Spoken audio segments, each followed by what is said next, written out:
লাওখোৱা অভয়াৰণ্যৰ দাঁতিকাষৰীয়া ৰাজহ গাঁৱত বনৰীয়া হাতীৰ তাণ্ডৱ।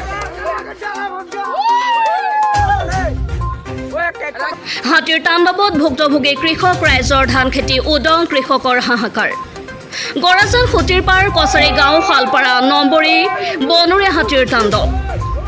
নিশা হ'লেই 7-8জনীয়া হাতীৰ জাকে তাণ্ডৱ চলাই ধাননি পথাৰৰ লগতে মানুহৰ ঘৰবাৰী।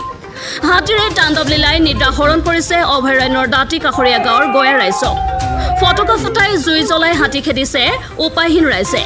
ইফালে হাতীৰ উপদ্ৰৱত ভুক্তভোগী ৰাইজে এতিয়া উদং পথাৰলৈ মূৰে কপালে হাত দিব লগা হৈছে। লাওখোৱা বন বিভাগে কোনো গুৰুত্ব নিদিয়াৰ অভিযোগ। News desk report DNA 24 Assam.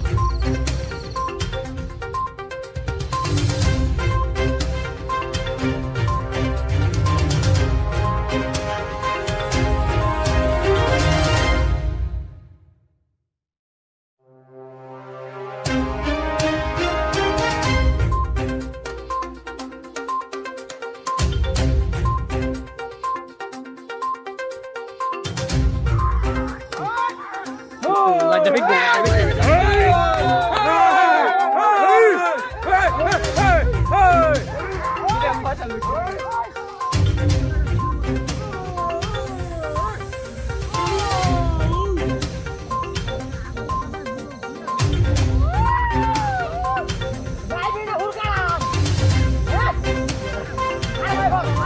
কিমান দিন ধৰি হাতী ওলাই আছে? ইয়াত হাতী ওলাই আছে বহুত দিন ধৰি, আহিন মাহৰ পৰা হাতী ওলাই আছে। আমি হাতী খেদি আছোঁ। এতিয়া আমাৰ ধাননি পথাৰত একো নাই, গোটেইখিনি ধাননি পথাৰ হাতীয়ে খালে। এতিয়া সদায় ওলাই নাই হাতী? সদায় ৰেগুলাৰ ওলাই আছে, আহিন মাহৰ পৰা এতিয়ালৈকে ওলাই আছে। চব খেতি খাই দিলে আমাৰ। কেইটা হাতী ওলাই? হাতী 7টা 8টা 10টা ওলাই কোনোবা দিন, এনেকুৱা ওলাই থাকে। কিবা ঘৰ বাৰীত কিবা সন্ত্ৰাস চলাই নেকি? মোৰ ঘৰ ভাঙি দিলে। আপোনাৰ ঘৰ ভাঙি দিলে? মোৰ ঘৰ ভাঙি। এই ঠাইখিনিৰ নাম কি? লম্বৰী। নম্বৰী। শালপাৰা নম্বৰ এইখিনিতে হাতী বেছিকৈ ওলায়? শালপাৰা লম্বৰী এইখিনিতে হাতী বেছি ওলায়।